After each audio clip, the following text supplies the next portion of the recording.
আদিবাসীদের সাংবিধানিক স্বীকৃতি সহ পার্বত্য শান্তি চুক্তি বাস্তবায়নে যুম্ম জনগণের মাঝে ঐক্য ও সংহতি জোরদার করুন এই স্লোগানে রাঙামাটিতে অনুষ্ঠিত হয়েছে আদিবাসী ফোরামের পঞ্চম সম্মেলন।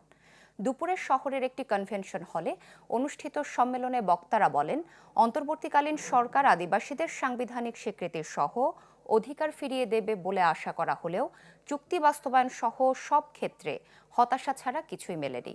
আগামী নির্বাচনে বিজয়ী দল আদিবাসীদের অধিকার ও চুক্তি বাস্তবায়নে কাজ করবে কিনা সে বিষয়েও সংশয় প্রকাশ করেন তারা।